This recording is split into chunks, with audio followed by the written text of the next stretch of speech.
सूरत यूसुफ की मिसाल है कि अल्लाह ताला हमेशा हमें हमारी पसंदीदा चीज़ से आजमाता है ताकि इसको पाने की तड़प में हम अल्लाह के और करीब हो जाएं। निकाह के फ़वाइद।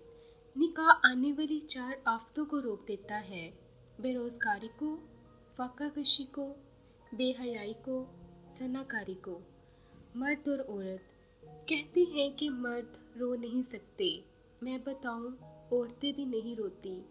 वो सिर्फ इन दुखों पर रोती हैं जिन पर रोने की उन्हें इजाज़त दी जाती है, और बाकी दुख आंसू तो कहीं अंदर ही गिरते हैं और रूह में छेद कर देते हैं।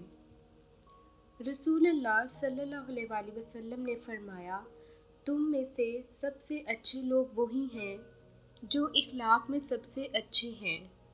मर्द का ख्याल। माँ के बाद एक मर्द का सबसे ज़्यादा ख्याल उसकी बीवी रखती है। बाप औलाद के लिए वहाँ तक हाथ फैला देता है जहाँ वो पाँव रखना भी पसंद नहीं करता। हज़रत अली। दुनिया में सिर्फ एक मोहब्बत ऐसी है जिसको देखकर अल्लाह ताला खुश होता है, वो बीवी की खावंद से और खावंद की बीवी से मोहब्बत है। अमीर मर्द। सबसे ज़्यादा अमीर मर्द वो है जिसकी जेब में औरत की वफा होती है। इजहार मोहब्बत। अपनी बीवी का माथा चूमकर इससे इजहार मोहब्बत करना भी सुन्नत रसूल सल्लल्लाहु अलैहि वसल्लम है। नबी सल्लल्लाहु अलैहि वसल्लम का निकाह। नबी करीम सल्लल्लाहु अलैहि वसल्लम और हज़रत खदीजा रज़ी अल्लाह अन्हो का निकाह नबी करीम सल्लल्लाहु अलैहि वसल्लम के चचा अबू तालिब ने पढ़ाया।